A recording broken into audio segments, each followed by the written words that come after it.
مختصر دعا ترجمو دعا ساتھ رجوع کریں.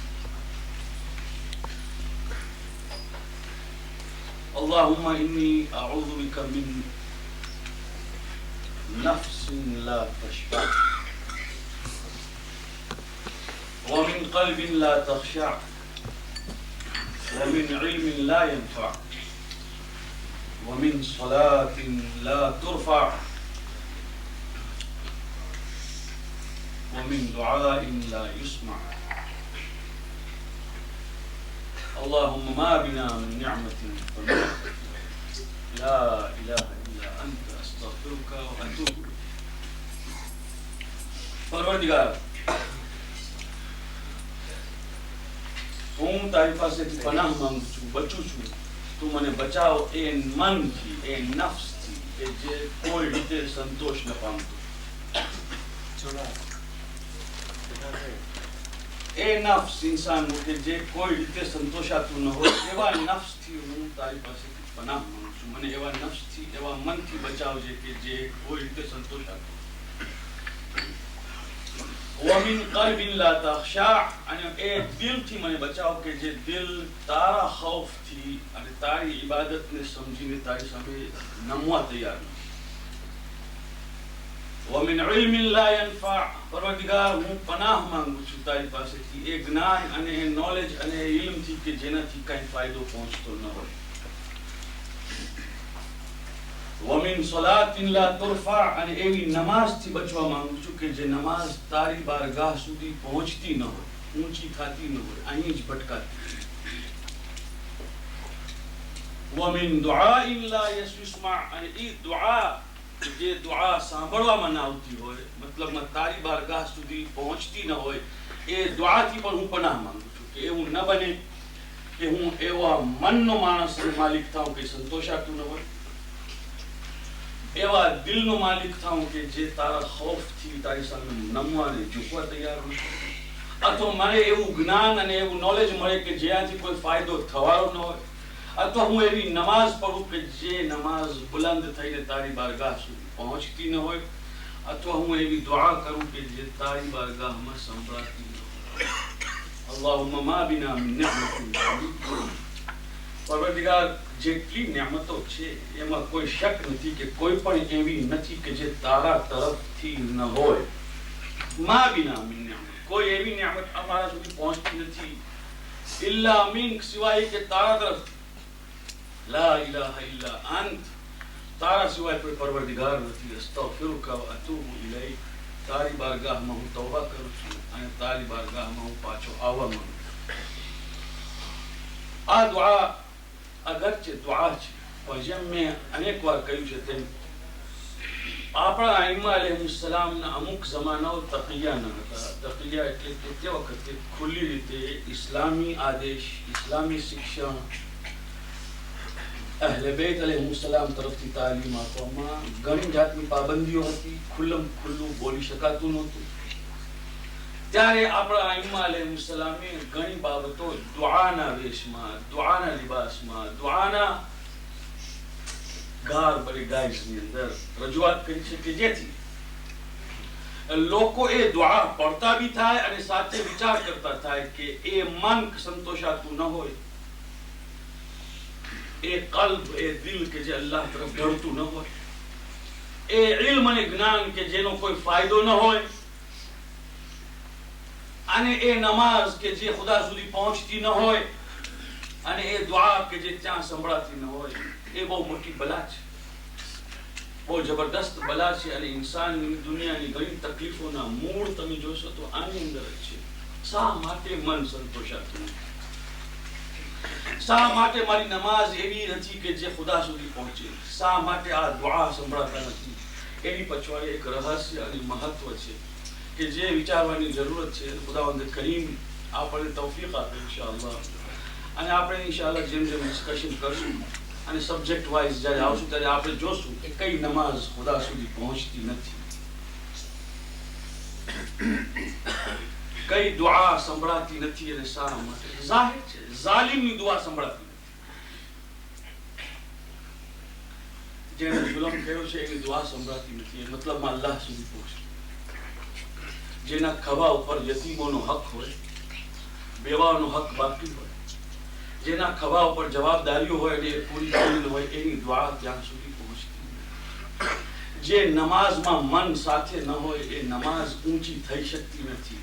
ઇમામ મોહમ્મદ બાકર સલામુલ્લાહ અલૈહ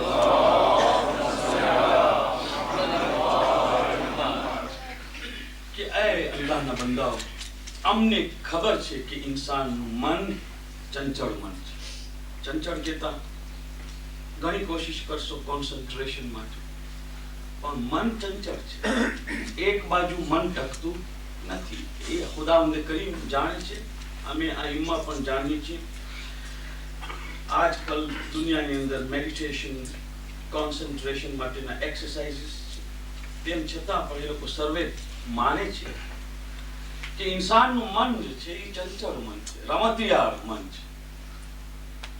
એ લોકો ઘણી વાર પોતે કહે છે કે તમે વિચાર કર્યો, 5 મિનિટ બેસીને તમે વિચાર કરો કે મારે એક દુનિયાની અંદર નેચરની ઉમદામાં ઉમદા વસ્તુ ઉપર વિચાર કરવી છે. સૂરજ કેમ ઉગે છે, સૂરજ આથમે છે, સનસેટ, એક ફૂલ, એક વહેતું પાણી, આવા એક અમુક સુંદર રળિયામણા દેખાવો મગજમાં રાખીને બેસો. પણ ઇન્સાન છે. આપણે શરૂ કરશું સનસેટ વિચાર કરો, અને ક્યાં જેમ ઓલા ટ્રેનના પાટા તમે જોયા હશે કે સામેવાળો કંટ્રોલ કરે એટલે 4-5 પાટા હોય, એક પાટા ઉપરથી કેવી રીતે ગાડી આમ થઈને બીજા પાટા પર હારી જાય છે. એવી રીતે આપણે શરૂ કરીએ છીએ સૂર્યોદય અથવા સૂર્યાસ્તથી સનસેટ અને સનરાઈઝ ઉપર વિચાર કરતા કરતા તમે જ્યારે સ્ટોક લેશો કે ક્યાં પહોંચ્યા તો જલેબી ઉપર કેવી રીતે પહોંચી ગયું જલેબી. એક માણસને સલમાન ફારસીએ કીધું કે પૈગંબરને મેં સાંભળ્યું કહેતા કે જે માણસ જિંદગીમાં એકવાર 2 રકાત નમાઝ પઢી શકે, કોઈનો પણ વિચાર કર્યા વિના સિવાય ખુદાવંદે કરીમનો, અને પોતાની ખુદાવંદ કરીમ સામે કઈ જાતની કેપેસિટી છે એનો વિચાર કરી હ્યુમિલિટી સાથે પડતો હોય 2 રકાત નમાઝ, તો પૈગંબરે કીધું ને મેં સાંભળ્યું કે એના માટે જન્નતમાં દાખલ થવાનું હું જોખમદાર છું. પેલો જાણકી તો બહુ ઈઝી છે, ખાલી 2 રકાત. કા 2? એને વિચાર કર્યો કે મારે કઈ મસ્જિદમાં જવું જોઈએ, એવી મસ્જિદમાં જવું જોઈએ જ્યાં કોઈ આવતું જ ન હોય. કારણ કે કોઈ આવે તો વિચાર થાય ને, કોઈ દેખાય તો વિચાર થાય ને કે આ મારો દોસ્ત આવ્યો એટલે કઈ બીજી વાત યાદ આવી. એના પછવાડે લખેલું હોય બાય ધીસ ટાયર.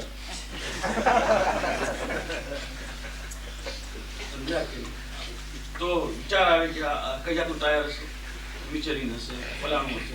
નમાઝમાં પછી મિચેલિન જ ચાલે. એટલે એને જોતી એવી જગ્યા, એવી મસ્જિદ કે જ્યાં કોઈ ન હોય, ખાંડેર રૂઇન્ડ મસ્જિદ. વિચાર કર્યો કે અહીંયા હું નમાઝ પઢીશ તો બસ ખુદા અને ખુદા સિવાય કઈ નહીં હોય. એટલે બિચારાએ નમાઝ શરૂ કરી. કહેવાની જરૂર નથી, વધારે લંબાણથી કઈ કહેવાની જરૂર નથી.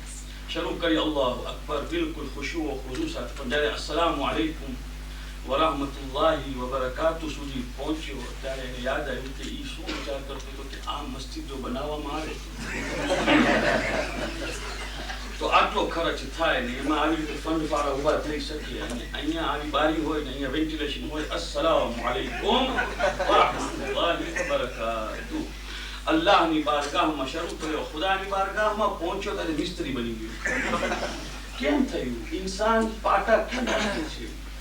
તો ખુદાવંદ કરીમ જાણે છે. એટલે મૌલાએ કાયનાત ઇમામ મુહમ્મદ બાકર સલામુલ્લાહ અલૈહ તમારે કોશિશ હોવી જોઈએ. અને એ બંદાઓ, નમાઝના એક ભાગમાં પણ જો તમને ખુદા યાદ રહ્યો, તમારી નમાઝ કબૂલ છે. ચાહે એ રૂકુમાં, ચાહે એ સિજદામાં, ચાહે કુનૂતમાં, ચાહે 2 સિજદામાંથી 1 સિજદામાં. પણ મતલબમાં નમાઝ પડતી વેળા કોઈક એવા અમુક સંજોગોમાં, અમુક મોમેન્ટ્સ આગળ ખુદાવંદ કરીમ યાદ રહ્યો, તમારે સમજવું કે ઈ નમાઝ આખી નમાઝ વટાઈ ગઈ. હું બજારમાં જતો તો પૈગંબરે ફરમાયું કે ઈ નમાઝ ઊંચી થતી નથી કે જેની અંદર એનો વિચાર. ખુદાવંદ કરીમ और से दुआ करिए कि आपने ये दुआ पढ़िए इसी तरह की दुआ आपने समझाए અને એ દુઆ ઉપર અમલ કરવાની આપણે તૌફીક મળે. Now, we were discussing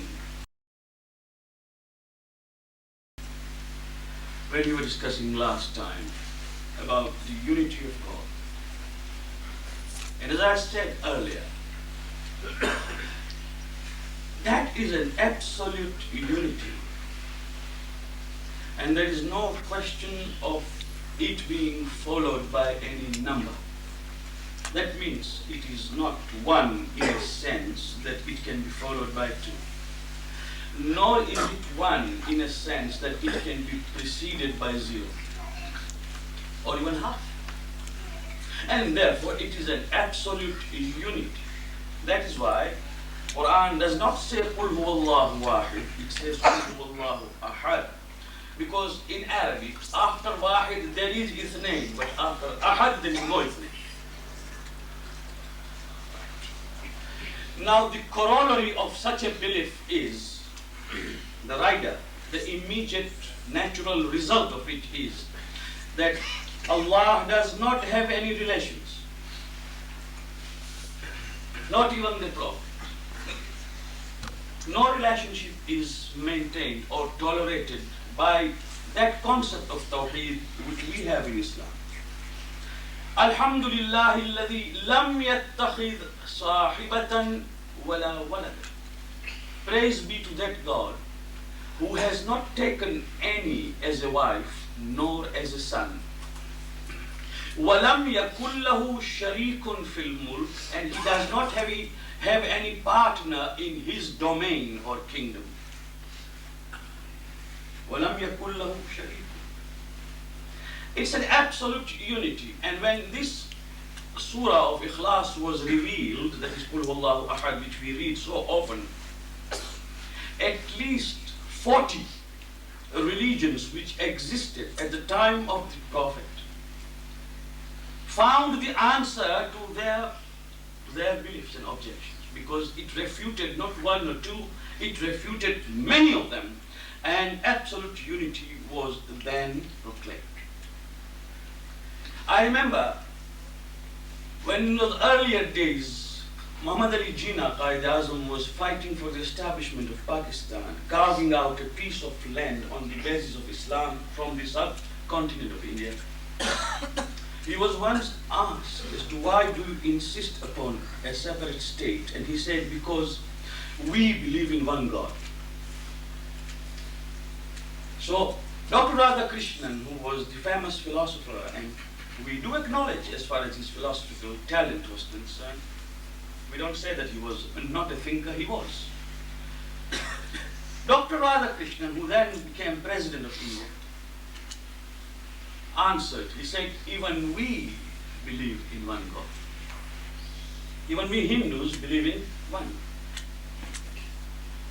So Muhammad Ali Jinnah then answered to say, the difference is that we say La ilaha illallah Muhammadur Rasulullah, meaning that the absolute unity of God is according to the teachings of Muhammad. Do you believe in that? He said no. The difference is that in the teachings, based on the teachings of Muhammad, the absolute unity exists. There can be no idols, no idol worshipping. There can be no mediators. There can be no intercessors. There is no relationship between anyone and Allah. And therefore, that is an absolute unity. And that's why we want a piece of land where it is La ilaha illallah according to the teachings of Muhammadun Rasul.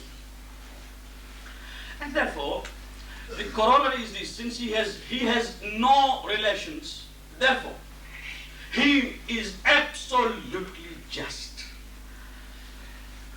It is difficult for us to be just. I mean, let us acknowledge it. To be much as we try, we do not like injustice. We don't want anybody to wrong us, nor do we like to wrong anybody. But it's difficult to be just because of our relationships. There is a friend who has come to me and he wants some favor. There is a case before me where on one side there is a friend, on the other side there is one whom I do not know intimately. And I feel like siding with my friend. If I don't, he might feel ill about it. This is or my son, or maybe my father, or somebody from my family. And I would like to side with him, or at least I would think that may God help me, let my relative be on the right side so that I can decide on his favor. So this means that justice sometimes is defeated because of relations, because of friendship, because of tolerance.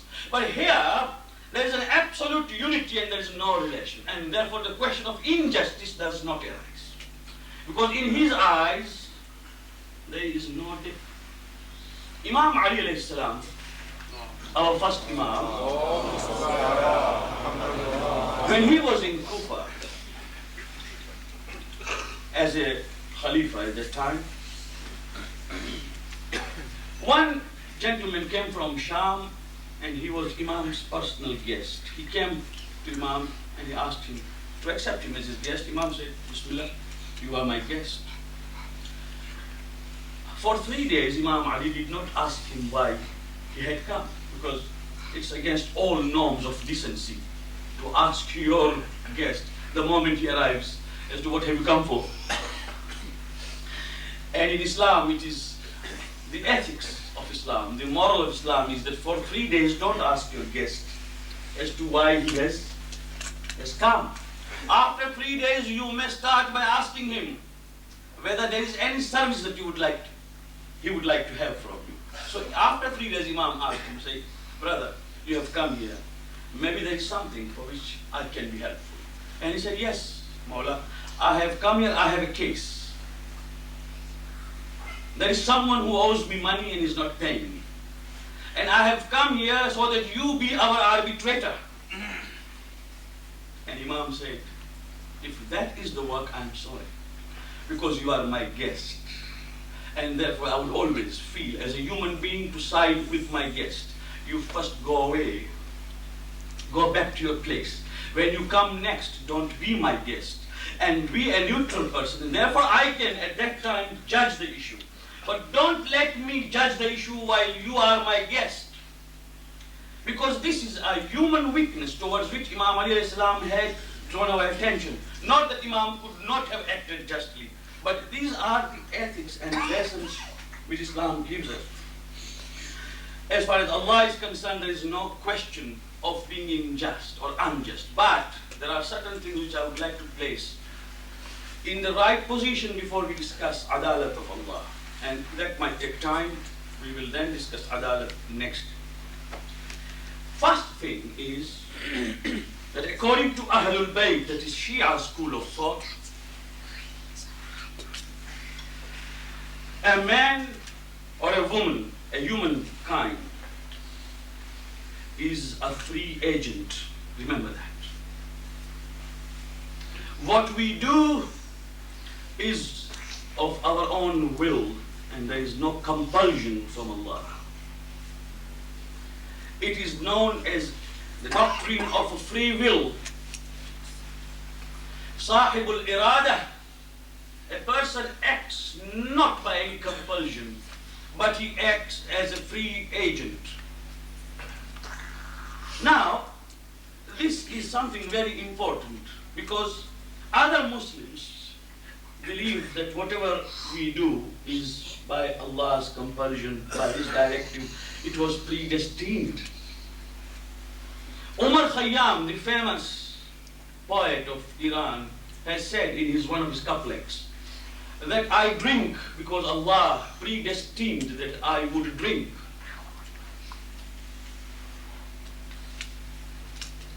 That means there is an idea that whatever I do is done by Allah. While in Ahlul Bayt, Shia school of thought, whatever you do as a free agent. And this is very important, that a man has a will and he exercises his will as he does it.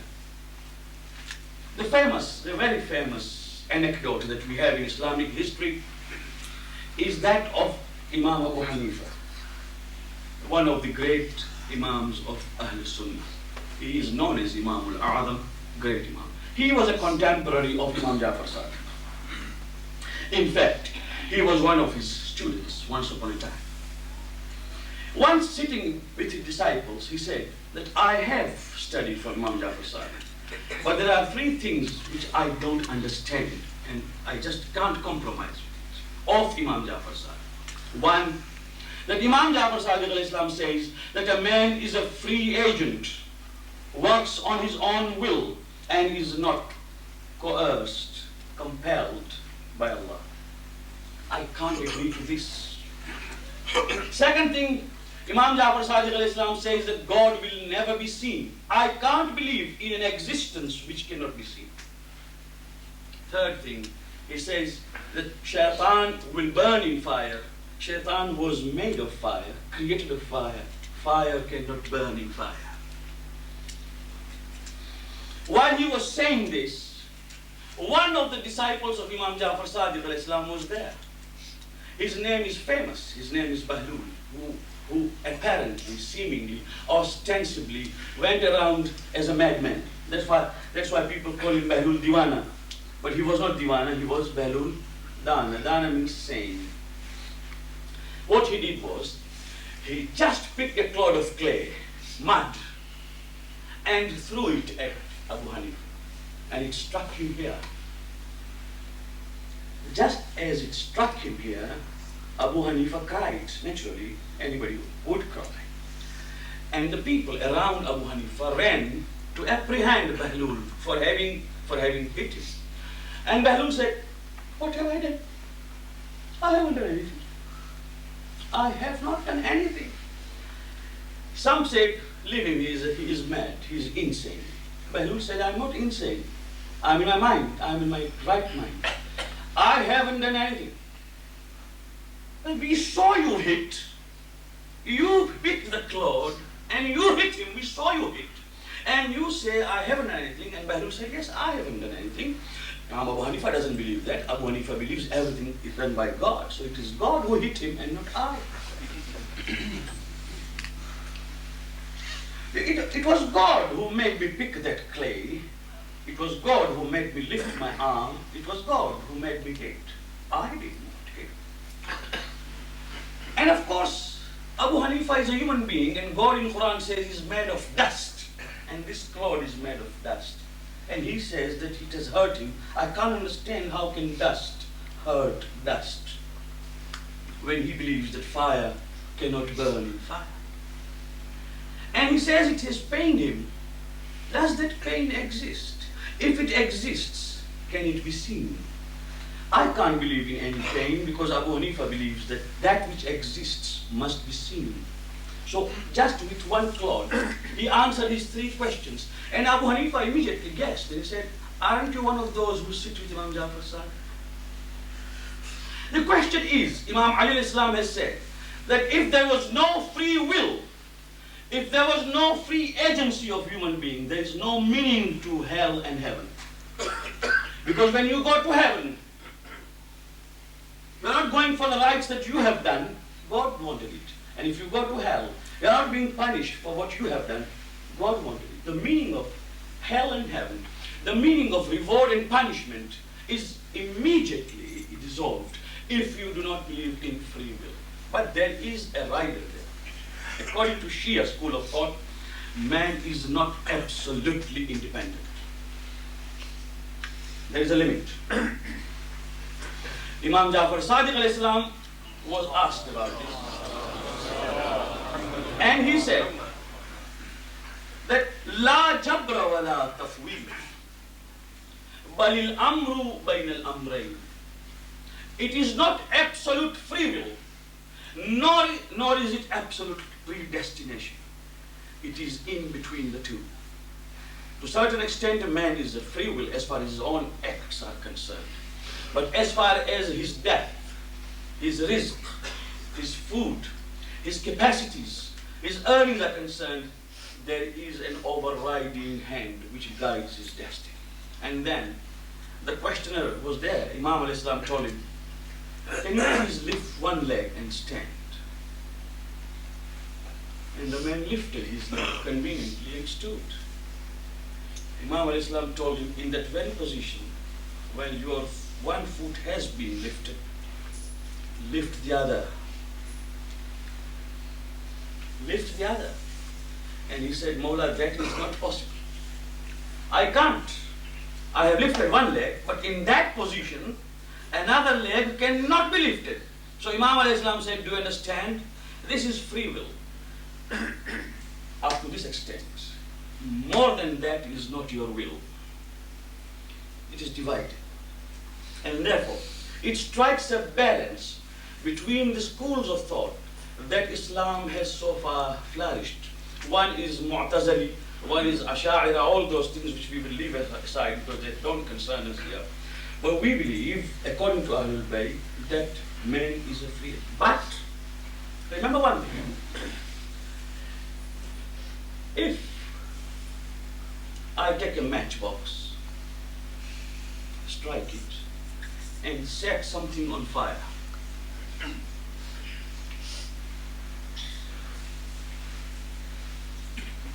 the matchbox was manufactured by so-and-so, that company is there. And if they had not manufactured that matchbox, perhaps there would have been no fire. Who will be held responsible immediately as the whole thing is set on fire?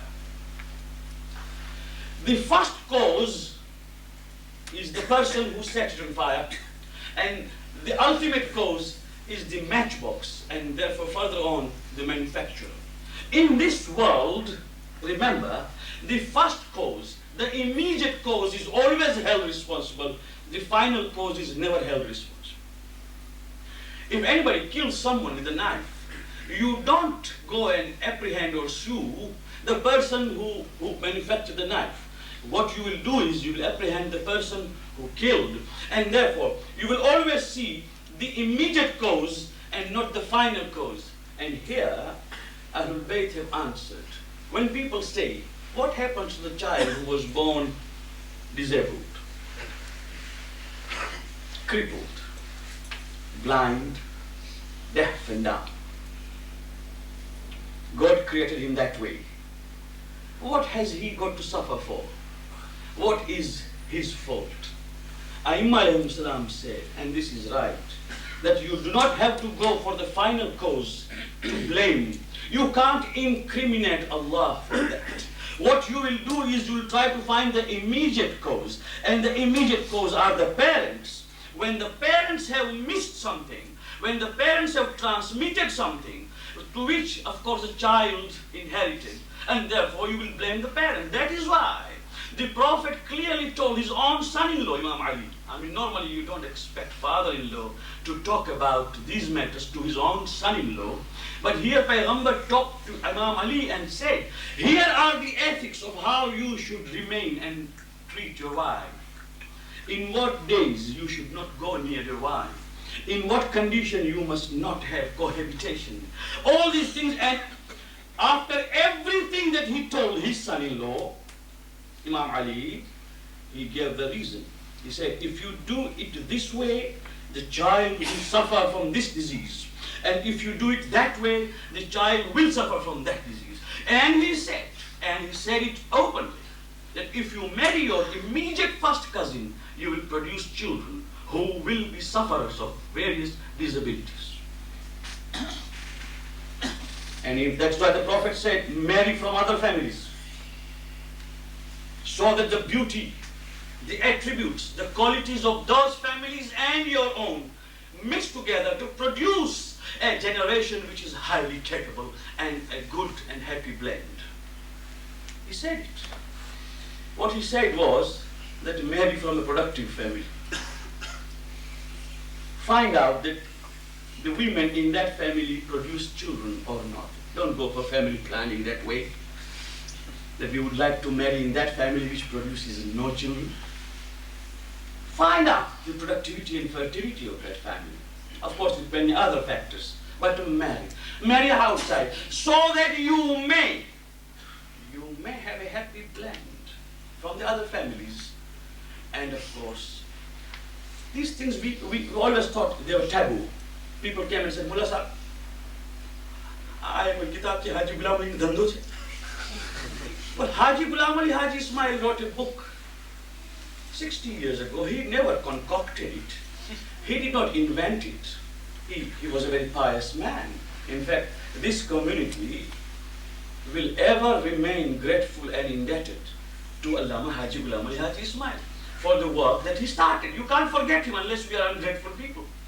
Then, he wrote this because it has been written by ulama. And in this, he had written clearly. But the people then could not digest it. In fact, he was beaten. Allama Haji Naji, when he came to Bombay, he was beaten by the ladies, not by gents. Thank God that the ladies were upstairs, down here. But in Bombay, when he was delivering this, Majlis only, but he had already published the book, Adab-e-Mujamia, the ethics of cohabitation between husband and wife. When he did it, when he came to Bombay, the ladies were just behind the curtain.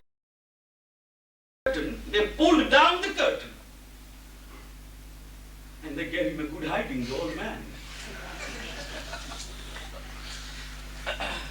What? He did not write anything wrong. What he wrote was, what are the ethics and morals? What are the akhlaq? What is the behavior? What should be the conduct? So that the children you produce do not have those ailments. You take any particular tablet and you produce a child who has no arm and you want to blame God for that? The Prophet told you, if you conduct yourself this way, the child will be born blind. At that time we thought the Prophet did not know. But if we believe in him and that his knowledge was divine, then his knowledge is far superior to any knowledge which has been acquired. Because as far as science was concerned, it goes on unfolding and unraveling the secrets, one after the other, and it might take long. But here is a divine knowledge, and many precepts of Sharia have been now acknowledged by the scientific discoveries. We don't wait for that. We wait for what the Prophet said. We always considered this as taboo. We thought it was unnecessary and a cumbersome set of law to say that, do this way, that way. We are married, Mulla Sahib. You want us to open the book every night? And to show it to our wives that here is what Allama Haji Naji wrote. Allama Haji Naji was an old man. He was a spent force. We are still young.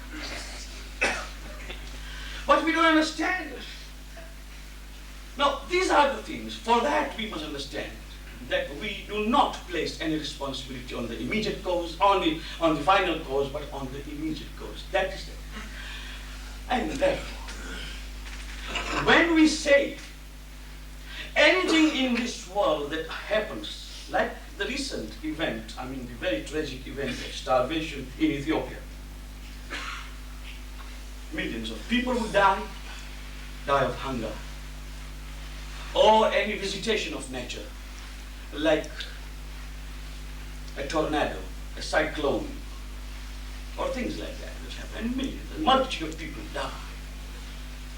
Immediately the people start asking, where is justice of Allah?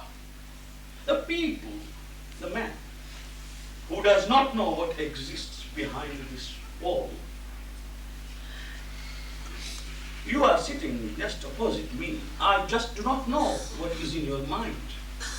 With that sort of handicap in knowledge, that a man normally is not capable of looking beyond the tip of his nose, and he is not even able to analyze his own feelings at times, with that sort of disability, a man wants to find out why. And before finding out as to why this particular episode happened, he wants to incriminate Allah and say he is unjust. There can be no grosser injustice than this. There are reasons. Why doesn't man explore the reason as to why it so happened that in Ethiopia, for example, multitude is dying? Allah in Quran says, and I'm sorry that these things are such that we don't like. We have had sufferings. People ask, we were praying every day, but still we were kicked out of Kampala. We were doing all the Azadari, but Zanzibar still kicked us out. And sort of things we argue, don't we? We don't like. Well, God says in Quran, ظهر الفساد في البر والبحر بما كسبت أيدي الناس.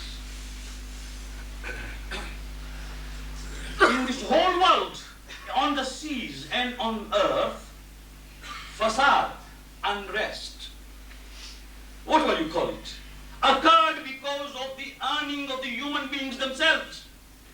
It is their own doing, it is their own mischief. When I said I'll create humanity which can breathe, I gave them air and I put no meter there. When I said they would require water, I gave them water in abundance and I did not place any meter there. When I said you will require clothing, food to keep yourself on and maintain you and sustain you, I produced everything. Well, it was for the human beings to understand that everything that a human being normally needs has been provided, even today, despite all the uproar, that if people don't do birth control, there will be no food. It's all a lie. It's all a lie. It's all a fabrication. For every mouth that is created, there is a morsel of food. What happened is the mismanagement. If you read the books, if you read the inside stories of Ethiopia, for example, not of these days, this episode will be explained after 10 years. But if you read what happened in Ethiopia exactly in similar condition, the time of that king who was there, Haile Selassie, you will see that despite transportation of grain from all over the world, people died. Why? Because the politicians took all those things into their own personal warehouses and the people died and the food rotted. You have given a charity of £5. Your niyat is with Allah. He has granted you thawab. But unfortunately the food has not reached the hungry mouths. That was the condition. And that was done deliberately by certain superpowers because they wanted Haile Selassie to be ousted. Because they wanted hue and cry of the people to rise. While the world was helping, the food was not reaching, and the people cried, and the king was toppled. For certain political ends, people died. And innocent men like you and me always thought, Allah is not just. Allah is just. He did not do it. He doesn't do it. Again in Quran, Surah Nahl. Bismillah ar-Rahman ar-Rahim. ضرب الله مثلا قرية كانت آمنة مطمئنة يأتيها رزقها رغدا من كل مكان فكفرت بأنعم الله فأذاقها الله لباس الجوع والخوف بما كانوا يصنعون. ضرب الله مثلا, Allah gives an example. Quran, Surah Nahl. Allah says, Allah gives an example. ضرب الله مثلا قرية, of a city, كانت آمنة مطمئنة, which was having a peaceful life, content. Now you can visualize any city, whether it is Kampala, Mombasa, Nairobi, Dar es Salaam, Zanzibar, or Lamu even. Just visualize. And London, Karachi, Bombay. And Allah gives an example. Mutmainnatan, peaceful and content. Ya'tiha rizquha ragadan min kulli makan. And the rizq, the sustenance, the provision for the people living in came from every part in abundance. Too much. Now I look back at the life that I have passed. I really remember those days. But we don't know where from. Everything just came in. There was no shortage. What do we want? The rains were in time. The growth was good. People ate. People never thought that there could ever be any shortage. فَكَفَرَتْ بِأَنْعُمِ اللَّهِ, and they began to transgress, to go against, to misuse, to abuse the bounties of God. This is the beginning of it. فَأَذَاقَ اللَّهُ لِبَاسَ الْخَوْفِ وَالْجُوعِ, Allah gives them a taste of hunger and fear. بِمَا كَانُوا يَصْنَعُونَ, as a result of what they themselves do. It is their own doing, not mine doing. We start with the thing. We don't want to study the things in detail. We don't want to know the real reason behind things that occur. We don't want to analyze the situation. We want to incriminate Allah and say how. That's right. Finally, there is one more thing which we must always remember. Salawat Muhammad.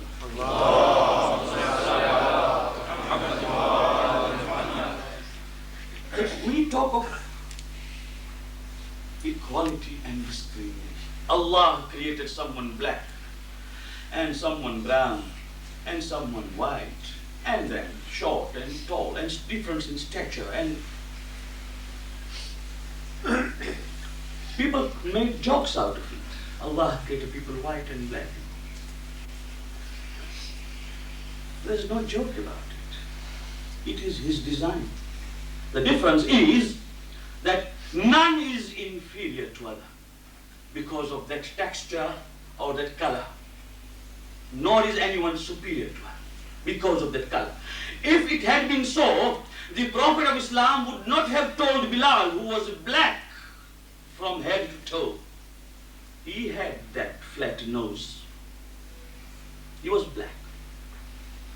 He would not have appointed him as the first muaddin of Islam to go there and give the call, while so many millionaires at that time, they thought that they were having some status in society.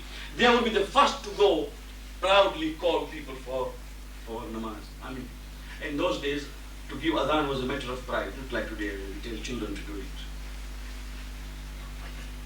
it. In those days, to give adhan was a matter of pride. And the Prophet said, there is no difference in the eyes of Allah between you and Bilal. I have appointed Bilal because Allah has asked me to appoint him. He is black. We are all Arabs here, brown and white. He will go and call all the mu'mineen for namaz on our behalf. When he went up, he could not pronounce sheen. He was pronouncing sheen as seen. So he said, Ashhadu an la ilaha illallah. I mean, he just could not pronounce sheen. So these people had another point. They said, Ya Rasulullah, he even cannot pronounce it correctly. He even cannot say seen, sheen. He says seen, ashad. The Prophet said, the seen of Bilal is equal to sheen of you people in the eyes of Allah. But he will continue. And Bilal remained a muazzin till the death of the Prophet. There's no difference. It's not that when Allah created a man, after having created him out of soil and earth, they say that He put him in the oven. But since he had no experience as to how long it should stay in the oven, when he removed it, it was half done, so it was white. He put another one. He never knew how long it should be